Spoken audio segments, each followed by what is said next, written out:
आजिका online class को स्वागत शुभेच्छा। आमे इतिहास रु जानिछु जे आम देश को बहु वैदेशिक शासक माने शासन करथिले। मोगल, खारवेल, हुमायूं इत्यादि शासक। आज आमे से भलिया जड़े शासक संबंध में आलोचना करिया। से शासक जनक होउछंती फाहियान। से फाहियान को संपर्क में आमे जानिबा ताले आमे जानिथिलु जे बौद्ध धर्म कथा। से बौद्ध धर्म भारत रे जन्म नहीं कालक्रमे भारत बाहर मध्य विभिन्न देश को प्रसारित होइतिला। से देश गुड़िक मध्य थिला चीन, जापान, नेपाल, श्रीलंका आदि देश गुड़िक बौद्ध धर्म प्रसार लाभ करथिला। ए बौद्ध धर्म विषय रे अधिक तथ्य जानिबा पई बहु विदेशी परिव्राजक भारत भ्रमण रे आसीथिले। से वैदेशिक बा विदेशी परिव्राजक मानक मध्यरु थिले फासियान बा फाहियान अन्यतम। से फाहियान को भारत आक्रमण काल रे द्वितीय चंद्रगुप्त राजत्व करथिले। से भारतर विभिन्न स्थान भ्रमण करी लोक मानकर सामाजिक आर्थिक व्यवस्था एवं धर्म संबंध में मूल्यवान विवरणी प्रदान करछंती। मात्र से गुप्त सम्राट चंद्रगुप्त नाम उल्लेख करनथिले। फाहियान को विवरण जना जाए जे भारतीय माने सेतेबेले खुशी रे रहुथिले। सेमाने विभिन्न स्थान को अबाध रे यातायात करि पारुथिले। लोक मानकर आर्थिक अवस्था सच्छल थिला। राजा माने मध्य सुशासक थिले। प्राणदंडर व्यवस्था नथिला। जो माने गुरुतर अपराध करुथिले गुरुतर अपराध रे किंबा बारंबार विद्रोह कले अंगछेद व्यवस्था करा जाउथिला। दोषी माने साधारणतः अर्थदंड रे दंडित होउथिले। ग्राम मानकर संख्या अनेक थिला। राजा चाषी मानक ठारू एक चतुर्थांश कर रूपे आदाय करुथिले। भारत रे अनेक धर्मशाला थिबा कथा से मध्य कहिचंती। उभय बौद्ध धर्मावलंबी लोक और ब्राह्मण माने शांतिपूर्ण भाव रे रहुथिले। भ्रमण शेष रे जलपथ रे से स्वदेश प्रत्यावर्तन करिथिले। ये है फाहियान को भारत भ्रमण। ये जो बौद्ध धर्मर अवनति एवं ब्राह्मण धर्मर पुनरुत्थान ଖ୍ରୀଷ୍ଟପୂର୍ବ ଷଷ୍ଠ ଶତାବ୍ଦୀରେ ଆରମ୍ଭ ହୋଇଥିବା ବୌଦ୍ଧ ଧର୍ମ ପରବର୍ତ୍ତୀ ସମୟରେ ଭାରତର ବିଭିନ୍ନ ସ୍ଥାନରେ ପ୍ରସାରିତ ହେବା ସହିତ ଶ୍ରୀଲଙ୍କା, ଚୀନ, ଜାପାନ, ମିଆଁମାର ଆଦି ଦେଶକୁ ପ୍ରସାରିତ ହୋଇଥିଲା। କିନ୍ତୁ ଗୁପ୍ତ ରାଜତ୍ୱ ସମୟରୁ ଏହି ଧର୍ମର କ୍ରମଶଃ ଅବନତି ହେବାକୁ ଲାଗିଲା। ବ୍ରାହ୍ମଣ ଧର୍ମର ପୁନରୁତ୍ଥାନ ଯୋଗୁଁ ବୌଦ୍ଧ ଧର୍ମର ଅବନତି ଘଟିଲା। ଗୁପ୍ତ ରାଜାମାନେ 200 ବର୍ଷରୁ ଅଧିକ ବର୍ଷ ପର୍ଯ୍ୟନ୍ତ ଶାସନ କରିଥିଲେ। ସେମାନେ ବ୍ରାହ୍ମଣ ଧର୍ମର ପୃଷ୍ଠପୋଷକତା ଥିଲେ।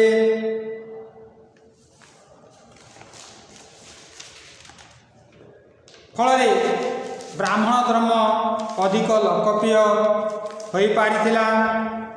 ଏହା ସହିତ ସଂସ୍କୃତ ଭାଷା ବ୍ୟବହାର କରାଯାଉଥିଲା। ବ୍ରାହ୍ମଣ ଧର୍ମର ଗ୍ରନ୍ଥ ସବୁ ସଂସ୍କୃତ ଭାଷାରେ ଲିଖିତ ହୋଇଥିଲା। ଫାୟାନଙ୍କ ବିବରଣରୁ ଜଣାଯାଏ ଯେ 5ମ ଶତାବ୍ଦୀ ବେଳକୁ ମହାଯାନ ବୌଦ୍ଧ ଧର୍ମ ଉତ୍ତର ଭାରତରେ ଲୋକପ୍ରିୟତା ହରାଇନଥିଲା। କିନ୍ତୁ ବ୍ରାହ୍ମଣ ଧର୍ମର ବିକାଶ ଦ୍ୱାରା ବୌଦ୍ଧ ଧର୍ମର ପୂର୍ବ ଗୌରବ ହ୍ରାସ ପାଇଥିଲା। ଗୟା, କପିଳାବସ୍ତୁରେ ବୌଦ୍ଧ ବିହାରମାନ ପରିତ୍ୟକ୍ତ ଅବସ୍ଥାରେ ରହିଥିବାର ଚୀନ ପରିବ୍ରାଜକ ସ୍ୱୀକାର କରିଥିଲେ। ଦକ୍ଷିଣ ଭାରତରେ ପଲ୍ଲବମାନେ ମଧ୍ୟ ବ୍ରାହ୍ମଣ ଧର୍ମର ପୃଷ୍ଠପୋଷକତା କରିଥିଲେ। ମହାଯାନ ପନ୍ଥାର ଅଭ୍ୟୁଦୟ ଯୋଗୁଁ ବୌଦ୍ଧ ଧର୍ମରେ ମୂର୍ତ୍ତି ପୂଜା କରାଯାଇଥିଲା। ବୌଦ୍ଧ ଗ୍ରନ୍ଥ ସବୁ ସଂସ୍କୃତ ଭାଷାରେ ଲିଖିତ ହୋଇଥିଲା। ଫଳରେ ବୌଦ୍ଧ ଧର୍ମ ଓ ବ୍ରାହ୍ମଣ ଧର୍ମ ମଧ୍ୟରେ ପ୍ରଭେଦ ହ୍ରାସ ପାଇଥିଲା। ଏପରିକି ବୁଦ୍ଧ କୃଷ୍ଣଙ୍କର ଏକ ଅବତାର ଭାବରେ ପରିଣତ ହେଲେ। ଶେଷରେ ଶଙ୍କରଙ୍କ ଦ୍ୱାରା ପ୍ରଚାରିତ ଅଦ୍ୱୈତବାଦର ପ୍ରଭାବ ବୌଦ୍ଧ ଧର୍ମ ଉପରେ ପଡ଼ିଥିଲା। ସେ ହିନ୍ଦୁ ଧର୍ମର ସୁରକ୍ଷା ନିମନ୍ତେ ଚେଷ୍ଟା କରିଥିଲେ। ତାଙ୍କର ବଳିଷ୍ଠ ଦାର୍ଶନିକ ତର୍କ ନିକଟରେ ବୌଦ୍ଧ ପଣ୍ଡିତମାନେ ତାଙ୍କର ସମକକ୍ଷ ହୋଇପାରିନଥିଲେ। ସାଧାରଣ ଲୋକମାନେ ବୌଦ୍ଧ ଧର୍ମକୁ ହିନ୍ଦୁ ଧର୍ମଠାରୁ ପୃଥକ ଭାବେ ଗ୍ରହଣ କଲେ ନାହିଁ।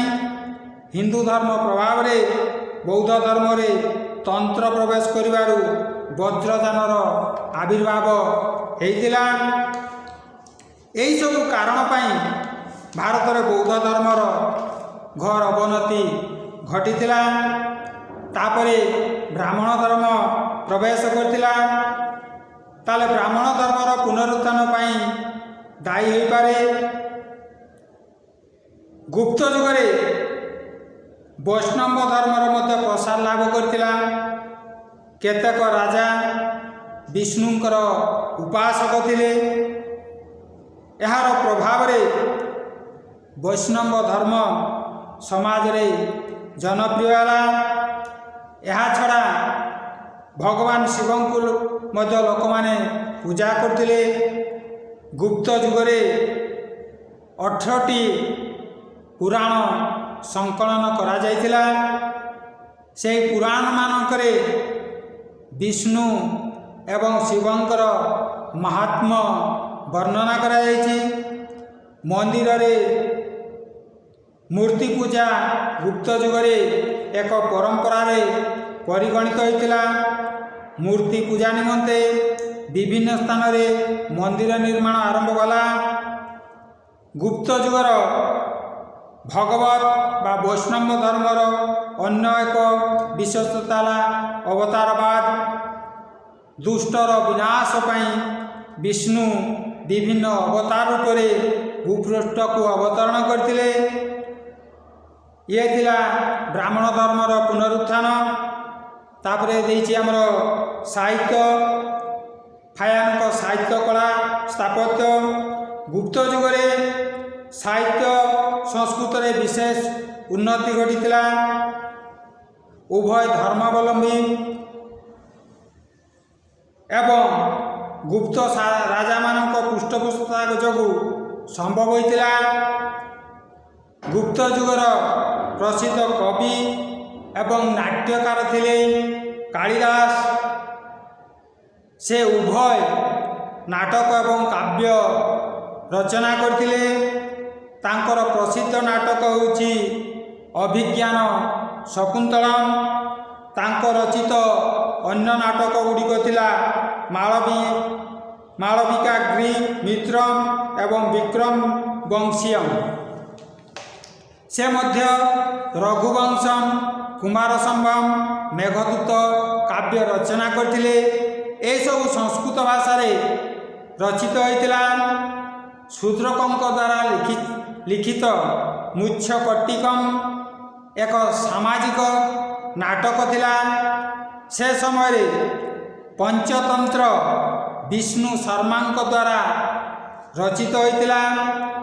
ଗୁପ୍ତ ଯୁଗରେ ଅମର ସିଂ ଅମରକୋଶ ଅଭିଧାନ ରଚନା କରିଥିଲେ।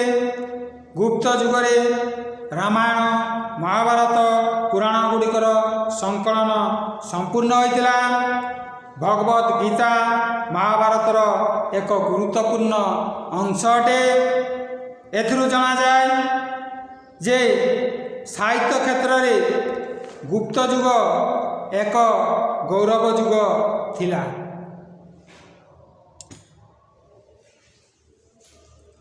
ଠିକ୍ ଅଛି, ଆଜି ଆମେ ଯେଉଁ ସମ୍ରାଟ ଫାୟାନ୍ଙ୍କ ବିଷୟରେ ଜାଣିଲୁ। ସମ୍ରାଟ ଫାୟାନ୍ଙ୍କର ରାଜନୈତିକ କଳା ସ୍ଥାପତ୍ୟ ବିଷୟରେ, ସେଥିରୁ ମୁଁ ତୁମକୁ କିଛି ଘର ପାଠ ଦେଇଛି। ସେହି ଘର ପାଠ ଗୁଡ଼ିକ କରିବ ଏବଂ ପଠାଇବା। ଫାୟାନ୍ କାହା ରାଜତ୍ୱ କାଳରେ ଭାରତ ଭ୍ରମଣ କରିଥିଲେ? ଦ୍ୱିତୀୟ ପ୍ରଶ୍ନ, ବୌଦ୍ଧ ଗ୍ରନ୍ଥ ସବୁ କେଉଁ ଭାଷାରେ ରଚିତ ହୋଇଥିଲା? ତୃତୀୟ ପ୍ରଶ୍ନ, ଗୁପ୍ତ ଯୁଗରେ କେତୋଟି ପୁରାଣ ସଂକଳନ କରାଯାଇଥିଲା? ଚତୁର୍ଥ ପ୍ରଶ୍ନ, ଗୁପ୍ତ ଯୁଗର ପ୍ରସିଦ୍ଧ କବି କିଏ? ତାଙ୍କ ରଚିତ ନାଟକ ଗୁଡ଼ିକର ନାମ କ'ଣ? ପଞ୍ଚତନ୍ତ୍ରର ରଚୟିତା କିଏ? ଏହିସବୁ ପ୍ରଶ୍ନ ଗୁଡ଼ିକ ଖାତାରେ କରିବ ଏବଂ ପଠାଇବ। ଧନ୍ୟବାଦ।